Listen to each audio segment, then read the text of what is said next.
के हित में होगा तो वंदे मातरम बोलने से क्या परहेज तो नहीं करूंगा।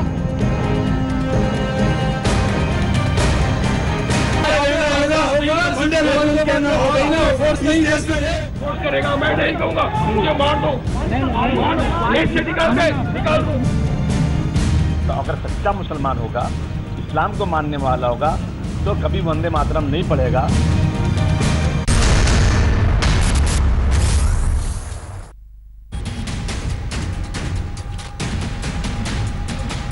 नमस्कार, आप देख रहे हैं आज तक। आपके साथ मैं हूं सईद अंसारी। बिहार में नीतीश सरकार में इकलौते अल्पसंख्यक कल्याण मंत्री खुर्शीद आलम ने विश्वास मत के बाद जय श्री राम के नारे क्या लगाए, उनके खिलाफ फतवा ही जारी हो गया।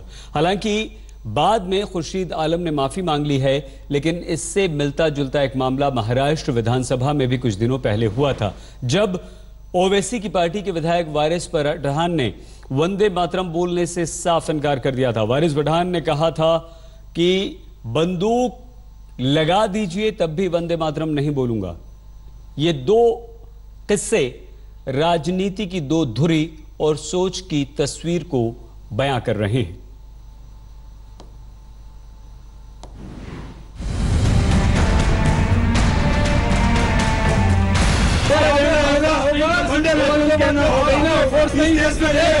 हिंदुस्तान में इन दिनों सिर्फ सियासी हलचल का ही शोर नहीं है, बल्कि चंद नारों को भी उस सियासत से जोड़ दिया गया।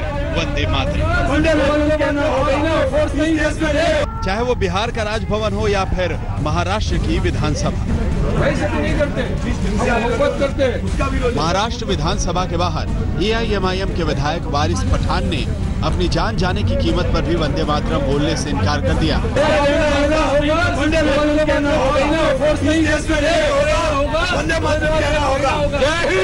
लेकिन बिहार में नीतीश कुमार के मुस्लिम मंत्री ने विश्वास मत के बाद जय श्री राम के नारे लगाए तो इस्लाम से बेदखल करने का फतवा जारी हो गया। हालांकि इमारते शरिया का फतवा भी खुर्शीद आलम की सोच और मकसद को शुरू में हिला नहीं सका। कहा, जय श्री राम का नारा लगाया है, जरूरत पड़ी तो कल भी लगाऊंगा। लेकिन विवाद और बवाल की जड़ें जब गहरी होती गईं, तो चंद घंटे में ही उन्होंने मुख्यमंत्री नीतीश कुमार से मुलाकात की। मुलाकात में माफी भी मांगी और कहा कि अगर किसी को मेरी बात से ठेस पहुंची है तो मैं माफी मांगता हूं। जिन लोगों को तकलीफ पहुंची हो, ठेस पहुंची हो, राज्य हित में, विकास हित में, उन लोगों से मैं माफी मांगा हूं। खुर्शीद आलम को आखिरकार माफी के लिए मजबूर होना पड़ा। ऐसे में सवाल है कि क्या किसी की निजी आस्था इतनी मजबूत होती है कि किसी धर्म विशेष की बुनियाद पर असर पड़ने लगे? क्या रहीम को मानने वाले किसी शख्स की सोच के आधार पर राम में भी आस्था इतना गैर धार्मिक है कि उसके खिलाफ फतवा जारी करना पड़े? जी हाँ, शायद सियासत में इसका जवाब हाँ होगा, क्योंकि यहाँ किसी की आस्था सीधे सीधे पार्टी के वोट बैंक पर असर करती है, चाहे वो वारिस पठान हो या खुर्शीद आलम। पटना से रोहित सिंह के साथ आज तक ब्यूरो। वंदे मातरम, जय श्री राम, ये दो शब्द, दो वाक्य, दो नारे आज ऐसे हैं, अगर भारत में ये जहां भी, चाहे विधानसभा में, चाहे किसी सभा में, चाहे किसी बड़े कार्यक्रम में, अगर ये दो वाक्य आते हैं तो उन पर बवाल मच जाता है। ऐसा क्यों होता है? अब नीतीश के एक मंत्री पर यह बवाल है, वो कहानी पूरी आप हमारी रिपोर्ट में देख चुके हैं। बहुत सारे मेहमान हैं, डॉक्टर संबित पात्रा, राकेश सिन्हा जी, राजीव रंजन जी, रामानुज प्रसाद जी, मुफ्ती सुहेल अहमद कासमी साहब और मौलाना मकसूद हसन कासमी जी। आप सभी का बहुत स्वागत और सभी का धन्यवाद। मौलाना कासमी जी, सुहेल साहब, क्योंकि शुरुआत आपकी इसलिए कर रहे हैं कि यह फतवा आपकी तरफ से आया है। जी बोलिए। क्या आपको लगा कि इसमें गैर इस्लामिक है? आवाज जरा तेज कीजिए, आवाज नहीं आ रही है ठीक से। आपने ये फतवा क्यों दिया? क्या आपको लगा गैर इस्लामिक? देखिए, सबसे पहली बात आप जहन ये साफ कर लीजिए। हाँ, सबसे पहली बात यह कि आप जहन ये साफ कर लीजिए कि सिर्फ जय श्री राम का नारा लगाने की बुनियाद पर ऐसी कोई बात सामने नहीं आई है। उनका दो जुमला जो खतरनाक है कि मैं रहीम के साथ राम की भी पूजा करता हूँ। ये जुमला इतना खतरनाक है कि या तो राम रहेगा या रहीम रहेगा, दोनों एक साथ जमा नहीं हो सकते। इस्लाम का बुनियादी कलमा है ला इलाहा इल्लल्लाह, मुफ्ती मैं अल्लाह साहब के अलावा किसी की पूजा। मुफ्ती साहब अगर इस्लाम का पहला कलमा है। मुफ्ती साहब अगर इस्लाम का खुर्शीद आलम कहते हैं जय श्री राम, तो उस पर आपको कोई आपत्ति नहीं है या है?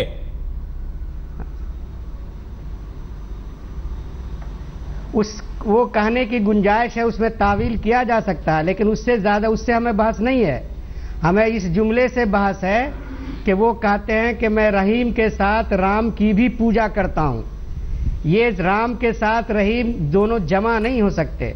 मुफ्ती साहब, एक मुसलमान का बुनियादी पहला कलमा ला इलाहा इल्लल्लाह जो कलमा है, होते हैं ये तय करने वाले।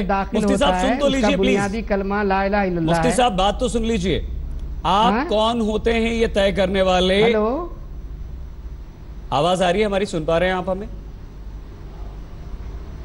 हम तय करने वाले नहीं है। उन्होंने जो ये जुमला कहा वो खुद ब खुद इस्लाम से निकल गए, हम उसको कुछ नहीं किया, हमने उसके निकलने की लोगों को खबर दी है।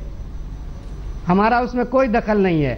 हम उनके निकालने वाले कौन होते हैं? हमारा कोई अधिकार नहीं है। तो आपने क्यों कहा ये बात? वहां मुसलमानों को खबर तो दी है कि जो क्या आपको लगता है करे? क्या आपको लगता है मुफ्ती साहब क्या आपको लगता है कि जो खुर्शीद आलम है उन्हें इस बात का इल्म नहीं, वो नहीं जानते हैं? क्या आपको लगता है कि मुसलमान इस बात को नहीं जानता है? और ये तो एक निजी बिल्कुल मामला है उनका, ये पर्सनल चॉइस है। अगर वो ऐसा कहते हैं तो आप बीच में क्यों आए? नहीं, आपका सवाल कुछ समझ में नहीं आया। सुनिए, वो जानते हैं नहीं जानते क्या मतलब है? ईमान और इस्लाम तो सब जानता है, वो न जानने की कोई बात नहीं। जो आदमी व्हाट्सएप पर इतना कहे, अखबार में बयान दे कि मैं राम और रहीम दोनों की पूजा करता हूं, इस्लाम इस बात को बर्दाश्त नहीं कर सकता।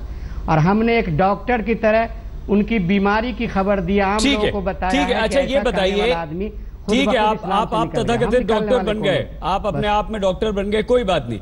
आपने निकाह को भी खारिज कर दिया, क्यों?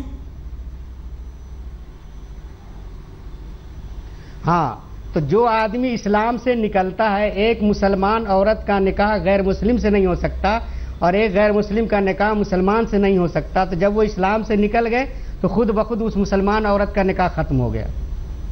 ठीक है, चलिए, हम नहीं रह सकते, ये ऑटोमेटिकली है।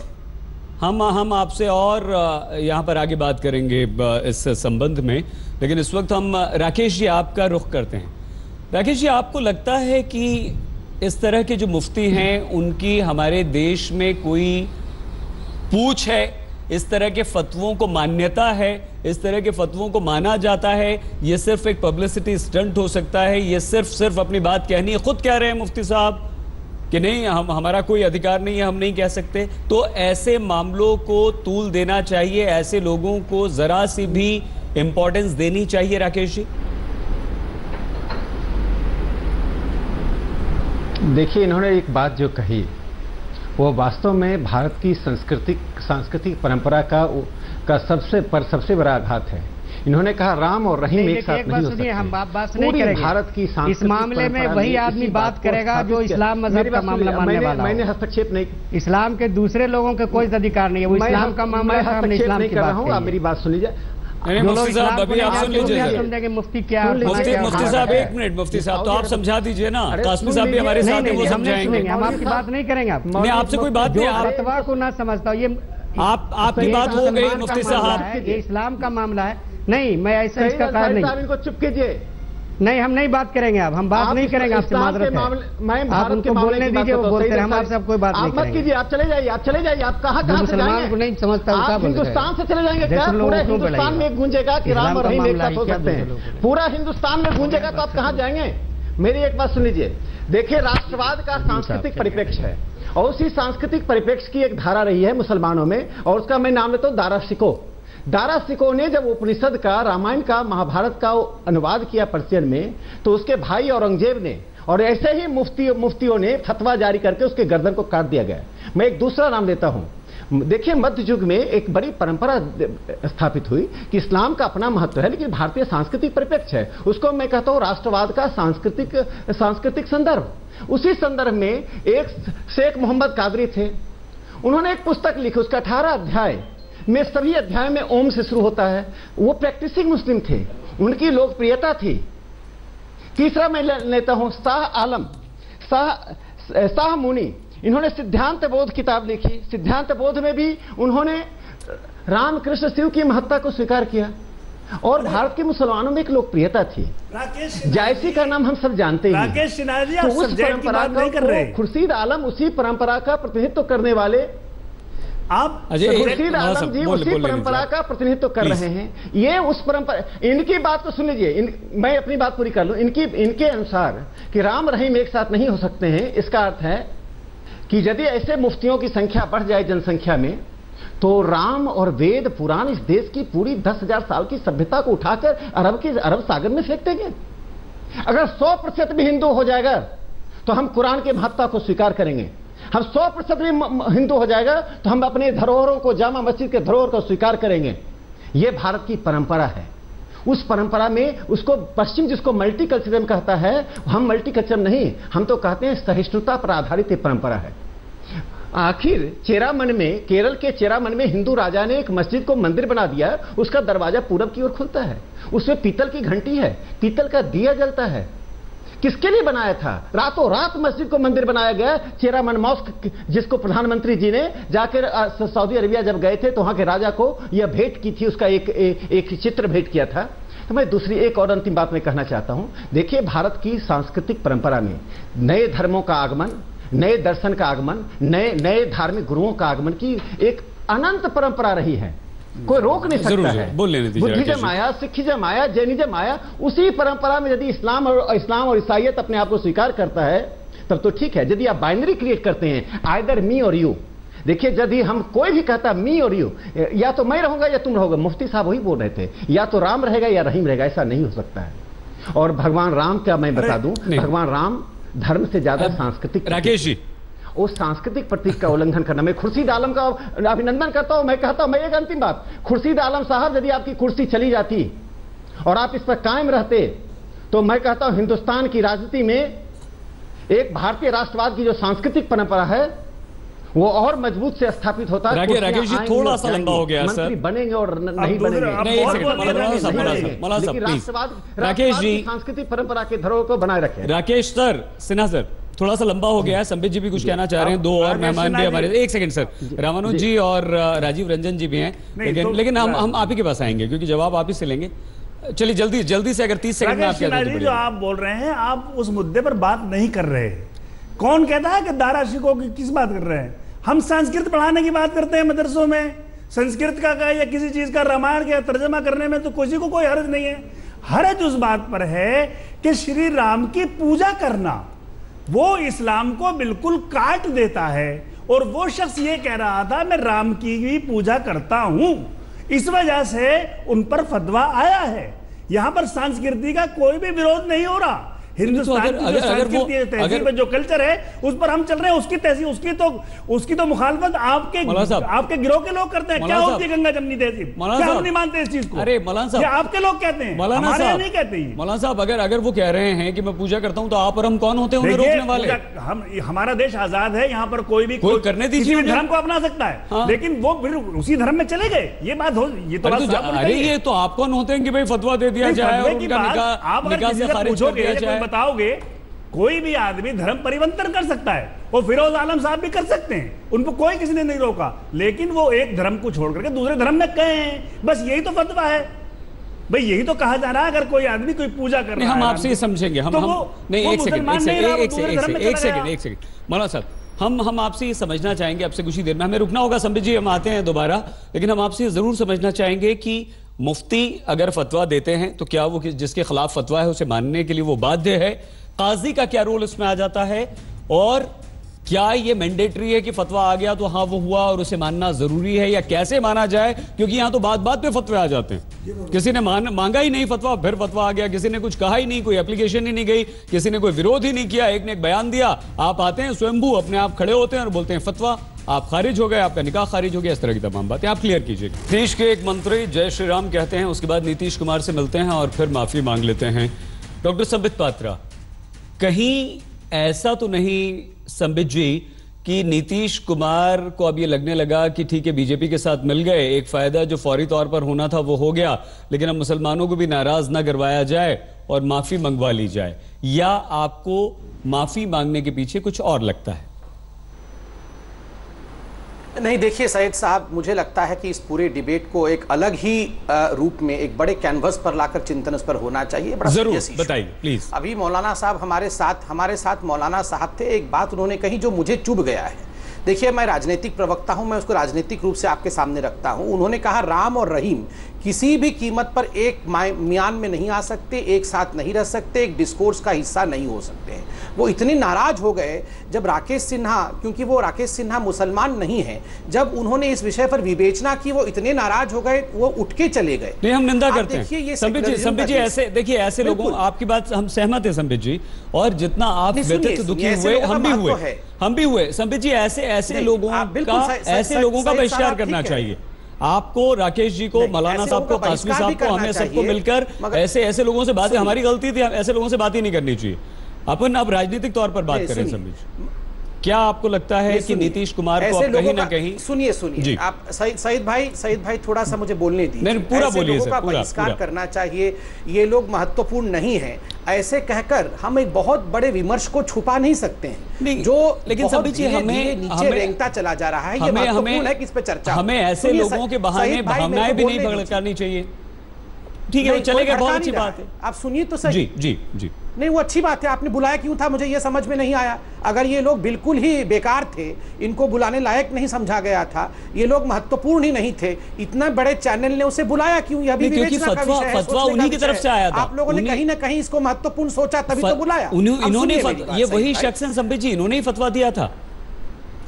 ठीक है, सुनिए, आप अपनी बात कीजिए प्लीज। देखिए, ये देश गंगा जमुना जो तहजीब है, इसको बार बार कहा जाता है ये धर्मनिरपेक्षता का देश है। संविधान में भी सेक्युलरिज्म को बहुत बड़ा महत्व दिया गया है। जो पॉलिटिकल डिस्कोर्स इस देश का होता है, वह डिस्कोर्स भी धर्मनिरपेक्षता के चारों तरफ घूमते रहता है। और भारतीय जनता पार्टी को कई बार धर्मनिरपेक्षता के आड़ पर हमारी ऑपोजिशन पार्टी आड़े हाथ लेती रहती है।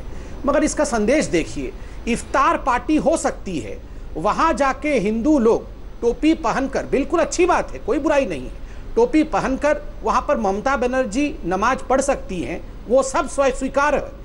वो वहां पर इमाम बरकती इसको स्वीकार कर सकते हैं। बहुत बढ़िया संबित जी, उनके खिलाफ फतवा नहीं देते हैं लोग।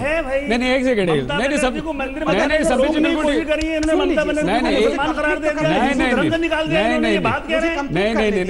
अरे बला साहब कैसी बात कर रहे हैं आप? नहीं, तब ममता के खिलाफ क्यों फतवा नहीं आता? धर्म से निकाल दिया और वहां पर ममता बनर्जी मंदिर में गई तो उस पर विरोध किया गया। मुझे कंप्लीट करने दीजिए, मैं किसी के बीच में नहीं बोला। मौलाना साहब, मेरे पे फतवा मत लाइए डिबेट पे, मैं हाथ जोड़ के विनती करता हूं। मैं इस डिबेट में अल्पसंख्यक हूं, मुझे फतवा मत लाइए। संबित जी ऐसा नहीं है, हाथ जोड़ता हूं, मेरे पे फतवा मत। संबित जी ऐसा बिल्कुल नहीं है, प्लीज संबित जी, क्योंकि ब्रेक लेना अनिवार्य होता है, हमारी एक मजबूरी भी है। हम लौट कर आते हैं, आपकी बात पूरी सुनेंगे। हमारे साथ राजीव रंजन जी और रामानुज प्रसाद जी, रामानुज प्रसाद सिंह और राजीव रंजन जी, दोनों आपके पास आना है, लेकिन क्योंकि डॉक्टर संबित की बात अधूरी रह गई थी तो बस कुछ सेकंड्स और। संबित जी जल्दी से अपनी बात पूरी कर लीजिए। और क्या आपको लगता है कि वारिस पठान के खिलाफ तो आप खड़े हो गए, लेकिन आपने यहां खुर्शीद आलम को अकेले छोड़ दिया, माफी मांगनी पड़ी संबित जी उन्हें? बिल्कुल नहीं, मैं तो कह रहा हूं कि इसको बड़े परिप्रेक्ष्य में देखिए, और उसी विषय को लेकर कह रहा था कि धर्मनिरपेक्षता या सेक्युलरिज्म कभी वन वे ट्रैफिक नहीं हो सकता है। दोनों हाथों को एक साथ मिलना होगा, हाथ जोड़ने वाली प्रकृति में आने के लिए। और इसीलिए मैं कह रहा हूं, अगर हमारे हिंदू भाई इफ्तार मना सकते हैं, वो चादर चढ़ा सकते हैं जाकर, और उससे वो मुसलमान नहीं बन जाते, तो ठीक उसी प्रकार अगर कुछ मौलवी सोचते हैं कि अगर कुछ मुसलमान भाई राम की पैरवी कर दे, राम का नाम ले ले, राम के मंदिर के सामने से गुजर जाएं, वंदे मातरम कह दें, तो वो मुसलमान धर्म से अलग हो जाते हैं, तो ये कहीं ना कहीं धर्मनिरपेक्षता पर कुठारा गाते हैं। ट्रिपल तलाक हम नहीं मानेंगे क्योंकि इस्लाम इजाजत नहीं देती है। यूनिफॉर्म सिविल कोड हम नहीं मानेंगे क्योंकि इस्लाम इजाजत नहीं देती है। वंदे मातरम हम नहीं कहेंगे क्योंकि इस्लाम इजाजत नहीं देती है। भारत माता की जय हम नहीं कहेंगे क्योंकि इस्लाम इजाजत नहीं देती है। तो आप बताइए, फिर ये भारतवर्ष में संविधान चलेगा या इस्लाम चलेगा? भारतवर्ष में संविधान सर्वोपरि है, संविधान की जय, और जय श्री राम इस मिट्टी की खुशबू है, इस मिट्टी की खुशबू को किसी प्रकार से राजनीति से जोड़कर ना देखें, ये मेरा आपसे निवेदन है। बहुत अच्छे संबित जी। एक सेकंड मौलाना साहब, राजीव जी, राजीव रंजन जी, क्यों माफी मांगनी पड़ी नीतीश कुमार से मिलने के बाद आपके मंत्री को? देखिए, सबसे पहले तो संबित जी ने अगर कहा कि एक बड़े पर्सपेक्टिव में इस पर बात होनी चाहिए, तो मैं एक बात जरूर कहना चाहूँगा। खुर्शीद साहब बेहद लोकप्रिय राजनेता हैं।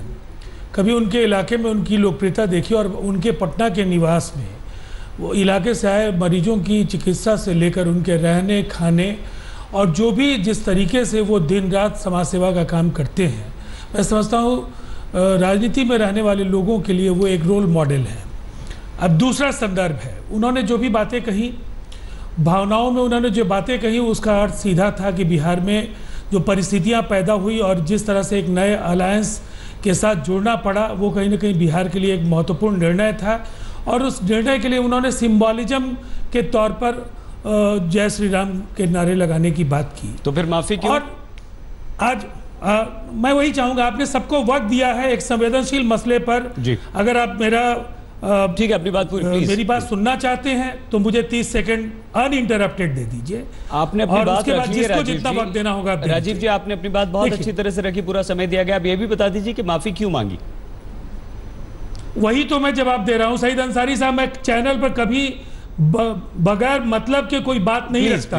प्लीज अपनी बात। हमारा ये कहना है, जिनको अभी आप सुन रहे थे जी, वो मुफ्ती साहब सईद अंसारी साहब एक तरह से जो शरीयत लॉ को लेकर के बिहार और उड़ीसा के लिए इमारत शरिया जो है वो एक बहुत ही महत्वपूर्ण इदारा के तौर पर वो एक ऐसा इदारा है जिसकी बात लोग सुनते हैं। और चाहे जो कुछ भी हो, राज्य में अगर कोई संप्रदाय आहत होता है, अगर उसको एक इदारा के तौर पर उन्होंने उसका कॉग्निजेंस लिया कि इस बात से कहीं ना कहीं भ्रम पैदा होगा, और उस बात को तुरंत समझ करके खुर्शीद साहब ने अगर ये अपनी ओर से माफ़ी मांगी है, तो उन्होंने जो नारे लगाए वो भी उनका व्यक्तिगत निर्णय था और माफ़ी भी उनका व्यक्तिगत निर्णय है। ठीक है। और मुझे लगता है इसमें ना दल का मतलब है ना सरकार का मतलब है। ठीक है राजीव जी, लेकिन जो हिंदुस्तान की जो संस्कृति और जो हमारी पार्टी का जो वसूल, आप देखिए रामानुज जी थे, नेशनल एजेंडा ऑन गवर्नेंस था। राजीव जी बिल्कुल इंसाफ होगा। सवालों पर पार्टी अपनी राय। राजीव जी हमें लगता है आप अपनी बात पूरी कर चुके हैं। संस्कृति और जो राजीव जी एक सेकंड, क्योंकि मेहमान ज्यादा हैं और अभी रामानुज जी से बात भी नहीं हो पाई है। रामानुज प्रसाद जी, क्या आपको लगता है कि ये मुस्लिम वोट बैंक की वजह से माफी मंगवाई गई है नीतीश कुमार की तरफ से? नहीं, देखिए, ये माफी मंगवाई गई है, लेकिन माफी मांगने से मैं नहीं समझता कि संदेश वैसा चला जाएगा कि हे राम वाला जय श्री राम हो गया। ये उस परिस्थिति का, हमारे मित्र भाई ने कहा कि परिस्थिति ऐसी निर्मित हुई, निश्चित तौर पे परिस्थिति निर्मित हुई, निर्मित की गई, बन गई, बनाई गई, क्योंकि जय संविधान, रोटी कपड़ा मकान, ये हम लोग जिसके तरफदारी करते हैं, एडवोकेसी करते हैं, जिस वोट के पर है या जिस वोट के प्रति कमिटमेंट है, उसके समस्या रोटी कपड़ा मकान है। वो जो है अभी वो जय श्री राम नहीं है। जय श्री राम वो भगवान यही करके हमको भटका के रखा गया है। हम लोग सर्वधर्म समभाव में विश्वास करते हैं। संविधान की पूजा अम्बेडकर साहब ने जो उसमें हमारे लिए प्रावधान किया, उसकी जो प्रस्तावना है, उसमें जो हमारे लिए बातें की गई है सभी धर्म सभी समुदाय के लोगों के लिए, उसके प्रति हम लोगों का समर्पण है। और उसी को ध्वस्त करने का साजिश है कि किसी को कंपल्सरी जो है से कहता है जय श्री राम बोलना होगा। रामानुज जी 4 दिन में बुरे हो गए, 4 दिन पहले तक तो सब आप साथ में थे। हम कहते हैं कि हमको रोटी कपड़ा मकान देना होगा, हमको पार्टिसिपेशन देना होगा। ये जो साजिश चल रहा है, कहीं धमका दो, कहीं डरा दो, कहीं मंदिर मस्जिद में फंसा दो, कहीं ठीक है रामानुज जी और दोबारा आएंगे आपके पास। उसी में दोबारा आएंगे सर। साथी हमारे जो मित्र, हमारे जो भाई प्रधानमंत्री आए, ठीक है रामानुज जी आपकी बात हो गई है सर, करा दिया गया। मौलाना साहब, मौलाना कासमी साहब, बस सर प्लीज और लोगों से बात कर लें प्लीज। रामानुज जी एक सेकंड सर, प्लीज 1 सेकंड, दोबारा आएंगे आपके पास। मौलाना साहब, आपको नहीं लगता कि इस तरह के फतवों से इस्लाम की छवि खराब होती है? आपको नहीं लगता कि इस तरह की बातों से, जिस तरह से मुफ्ती साहब उठकर माइक निकाल के चले गए, उनकी कट्टरता यहां पर जाहिर होती है। आपको नहीं लगता कि राम रहीम साथ नहीं रह सकते? ऐसी बात करके वो कहीं ना कहीं इस हिंदुस्तान के हर मुसलमान की भावनाओं को ठेस पहुंचा रहे हैं, उसे शक की नजर, शक की दृष्टि से देखने के लिए दूसरे लोगों को मजबूर कर रहे हैं। आपको नहीं लगता कि ऐसे लोगों पर अंकुश लगना चाहिए? आपको नहीं लगता कि एक मुफ्ती आकर इस तरह की बात करके पूरी इतनी बड़ी बहस को छेड़ देता है और बात तक नहीं करना चाहता, वो राकेश जी के साथ इस तरह की बदतमीजी करके यहां से चला जाता है? देखिए, हम उनकी बात को गलत वे में ले रहे हैं। उन्होंने ये कहा है कि राम की पूजा मुसलमान नहीं कर सकता, ये इस्लाम का एक टेनेंट्स है, फंडामेंटल है, शिर्क के खिलाफ, उस पर नहीं चलती। राम के का एहतराम कौन नहीं, हम भी करते हैं, सब करते हैं और एक साथ हैं। ये राम के मानने वाले भी हैं, रहीम के मानने वाले भी हैं, लेकिन आप उनको पूजा की तरफ लेके जाएंगे ज़बरदस्ती, तब टकराव पैदा होता है। अभी संबित जी कह रहे थे कि आप इफ्तार करा देते हैं। हम भी ममता बनर्जी ने मंदिर कमेटी मक्के डेवलपमेंटल प्रोग्राम के चीफ एक मुसलमान को बनाए, वो खिदमत अंजाम दे रहे हैं। आप गलत कह रहे हैं हुजूर, और आप ही की पार्टी के लोग उसको कह रहे हैं कि ये आपने इसको क्यों दे दिया। कट्टरपंथीता तो उधर है। आप जानते हैं जो सेकुलर हिंदू है, जो हिंदू मुसलमानों की दोनों के इंसाफ की बात करता है, आपकी किताब में वो हिंदू ही नहीं रहा। आप उसको हिंदू से धर्म से निकाल करके उनको मुसलमानों की लिस्ट में और हिंदू भाइयों का खून खौला रहे हो और इसकी वजह से वोट हासिल करने की कोशिश कर रहे हो। देश में नफरत का जहर कौन बोल रहा है? जवाब दे दूं? हिंदू मुस्लिम कौन संबित जी आप बोल सकते हैं प्लीज। आपको लगे तो आप प्लीज जवाब दीजिए। बात ना माने, जो संघ की बात ना माने, वो मैं बीच में नहीं बोलना चाहता हूं, हूं। मैं किसी की बात बीच में नहीं काटना चाहता हूं, मैं जवाब देना चाहता हूं। मौलवी साहब, आप सुनिए, आपने बड़ी बात कही। आपने कहा ममता बनर्जी ने कलकत्ता के वेस्ट बंगाल के सबसे बड़े हिंदू काली मंदिर का जो अध्यक्ष है वो एक मुसलमान को बनाया। ये बहुत अच्छी बात और सेक्युलर काम किया। आप जमा मस्जिद के हेड को एक हिंदू को बना देंगे? अरे पूरे आलम में आग लग जाएगा अगर जमा मस्जिद के हेड को जामा मस्जिद के बना दिया गया। अरे क्या डेवलपमेंट हिंदू है? अरे मंदिर का पूरा कामों काज जो है वो एक मुसलमान को दे दिया गया, फिर भी हमने सेक्युलरिज्म के नाम पे नहीं, ये गलत बात। शाही इमाम है, कोई हिंदू नहीं है वो। आप ये गलत बात मत बताइए। यहाँ पे विभाग में कोई बुखारी साहब नहीं है, कोई मुफ्ती साहब नहीं है, पुरातन विभाग अलग है और जामा मस्जिद का बोर्ड अलग है। सुन लीजिए यहाँ पर हज कमेटी जो सरासर इस्लामिक है उसके भी हेड आप सुन लीजिए पहले। श्रीमती सुषमा स्वराज जी हैं, वो विदेश मंत्रालय में आता है। बिल्कुल नहीं, आप अरे मंत्री हैं Sushma Swaraj ji, external affairs minister है भैया, आपकी मस्जिद की हेड नहीं है वो। क्या बोल रहे हैं आप? मंदिर के हेड आप बोल रहे हैं कि मुसलमान बन सकता है, मस्जिद का हेड नहीं बन सकता है। ये किस प्रकार का सिलेक्टिविज्म है? ये किस प्रकार का सिलेक्टिविज्म है? आप कुछ भी नहीं मानेंगे, आप बोलेंगे इस्लाम हर चीज में खतरा में आ जाता है। अरे वंदे मातरम बोलने से इस्लाम खतरा में आ जाता है, जनगण मन गाने से इस्लाम खतरे में आ जाता है, भारत माता की जय बोलने से इस्लाम खतरे में आ जाता है। आप बताइए इस्लाम इतना कमजोर है क्या कि हर चीज में हर शाम खतरे में आ जाता है? पैसा कितना इतना कमजोर है क्या इस्लाम? आप लोगों ने इस्लाम को इतना कमजोर क्यों बना दिया है कि हर दिन शाम को वो खतरे में आ जाता है? आप लोग क्या करते हैं फिर? अरे आप जवाब नहीं दे रहे। इस्लाम खतरे में आ जाता है, हर दिन शाम को खतरे में आ जाता है। जवाब दे रहा हूं, सुनिए, मेरे सवाल का जवाब नहीं दे रहे हूं, सुनने की हिम्मत रखिए। अरे भाई मेरे सवाल का जवाब दे दीजिए। सुनने की हिम्मत हज कमेटी केवल इस्लामिक मामला है या नहीं है? अरे सुन लीजिए, ये हज कमेटी का विषय नहीं है। सुन लीजिए, ये हज कमेटी का विषय नहीं है। हिंदू है, सुन लीजिए। हमारा दिल बहुत बड़ा है सर, हम कभी ऐतराज नहीं करते। आप थोड़े दिन बाद बोलेंगे देश का प्रधानमंत्री भी हिंदू नहीं होना चाहिए, देश का राष्ट्रपति भी हिंदू नहीं होना चाहिए, क्योंकि राष्ट्रपति के अंतर्गत सब कुछ आता है देश का।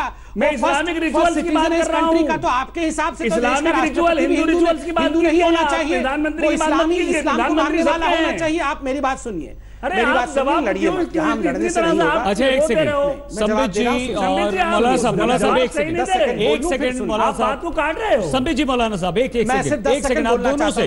राकेश जी क्या आपको लगता है कि अब नीतीश कुमार से मिलने के बाद क्या यहाँ पर बीजेपी और जेडीयू की गठबंधन की सरकार है तो साथ में खड़ा होना चाहिए था बीजेपी को भी, जेडीयू को भी, और ये कहना चाहिए था कि आप माफी नहीं मांगेंगे? राकेश जी क्या है, क्या है? देखिए सईद भाई जो राजनीतिक प्रश्न पूछा उससे अलग हटके मैं एक बात कहना चाहता हूँ। तंजौर के मंदिर में ट्रेडिशनली ट्रस्टी जो होते थे मुसलमान होते थे और मंदिर के अंदर जाते थे। मंदिर रामानुज जी सुन लीजिए, राम और रोटी इस देश की परंपरा रही है। जो रामानुज जी कह रहे हैं, रामानुज जी आप रोटी कपड़ा मकान की बात कर रहे हैं, बुनियादी आवश्यकता है, इसमें कौन इनकार कर सकता है। लेकिन राम के रोटी के साथ राम की आवश्यकता पड़ती है। संस्कृति विहीन विकास जो होता है वो ध्वस्त करता है, पतन हुआ। एक छोटी सी बात रामानुज जी सुन लीजिए, मकान जो है लालू प्रसाद यादव जी के पास है, सारा रोटी कपड़ा मकान कम से कम हमारे दर्शक समझ पाए आप लोग क्या कह रहे हैं। रुक जाते हैं यहाँ पर कुछ देर के लिए, लौट कर आएंगे तब राकेश जी आपकी बात पूरी सुनेंगे। हम होते हैं बस कुछ ही पलों में हाजिर। लेकिन राजीव रंजन जी और रामानुज जी की बात भी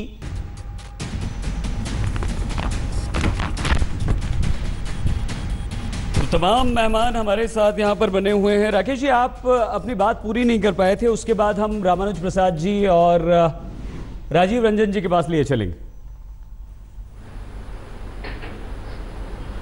देखिए मैं इतनी बात कहूंगा, इंडोनेशिया का उदाहरण हमारे सामने है। इंडोनेशिया का की मेजॉरिटी ऑफ पीपल इस्लाम को मानते हैं, लेकिन उनका सांस्कृतिक परिप्रेक्ष्य वो है जो हमारा है। यह तो धर्मों का मिलन नहीं है, दो संप्रदायों का मिलन नहीं है। सामुदायिकता और सांस्कृतिक परिप्रेक्ष्य में जब धर्म फलता फूलता है तो सामंजस्य स्थापित होता है। जब आप सांस्कृतिक और सामुदायिक परिप्रेक्ष्य से बाहर निकल जाते हैं तो फिर बाइनरी क्रिएट होता है, मैं और तुम। भारतीय परंपरा में अदरनेस का कंसेप्ट नहीं है, तुम्हारा कंसेप्ट नहीं है, सब हम वी के कॉन्सेप्ट में हम बात करते हैं। इसलिए सदियों से इस्लाम और हिंदुइज्म दोनों साथ रहा है। और मैंने कहा दारा सिकोह की परंपरा को यदि उल्लंघेंगे तो फिर आप सामाजिक सांस्कृतिक धार्मिक एकता की बात नहीं कर सकते।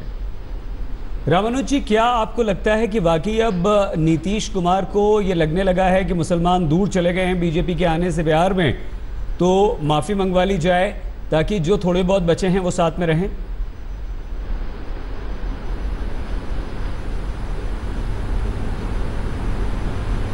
आपसे पूछा जा रहा है जी, आप ही से रामानुज जी।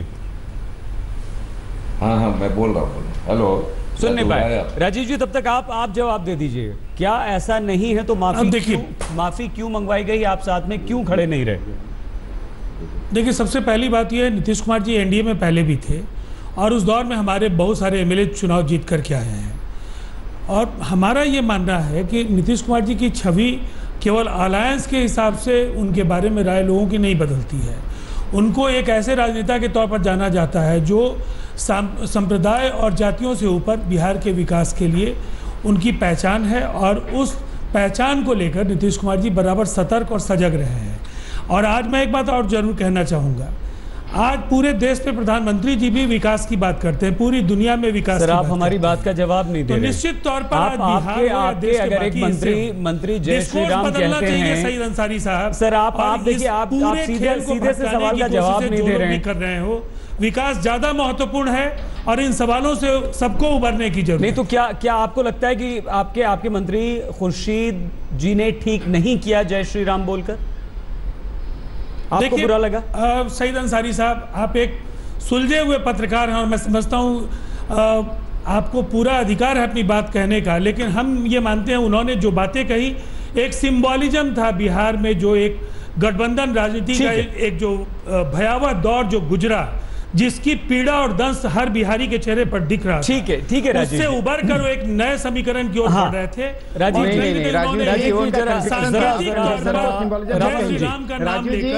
रामानुज जी क्या जोड़ की वकालत की, और जब उन्हें लगा कि उनकी बातों आपकी बात हो गई तो उन्होंने माफी भी मांगी, इसलिए वो उनका रामानुज जी ठीक है माफी मांगी। ठीक है सर। रामानुज जी क्या हमारी आवाज सुन पा रहे हैं अब आप? हाँ सुन पा रहे हैं। क्या लगता है आपको रामानुज जी कि पहले जय श्री राम और फिर नीतीश कुमार से मिलते ही माफी, क्या कहा होगा नीतीश कुमार जी ने? देखिए ये मैं कह रहा हूँ, कोई कमिटमेंट के साथ अगर होता, सेक्युलरिज्म के कॉन्सेप्ट के तहत होता, अपनी उस तरह से ठोस सोच होता, तब वो व्यक्ति ना ऐसा बोलता। अगर बोल जाता तो कुर्सी क्या जान चली जाए तो अभी नहीं बदलता। लेकिन मैं समझता हूँ कि परिस्थिति जो हमारे भाई कह रहे कि बदल रही थी, हे श्री राम पर काम करने वाला, गांधी के सत्याग्रह कार्यक्रम मनाने वाला, जब जय श्री राम में घुस रहा था तो वो आदमी को लगा कि अब तो वहाँ एक किसी को मौका मिलेगा नहीं। सईद अंसारी साहब किसी को टिकट दिया नहीं। विचारधारा अगर भ्रष्टाचार की संरक्षक के तौर पर उसकी पहचान पार्टी के राकेश जी, संबित जी, कासमी साहब, राजीव जी और रामानुज जी, आप सभी का बहुत धन्यवाद इस चर्चा में शामिल होने के लिए। देखते रहिए आज तक।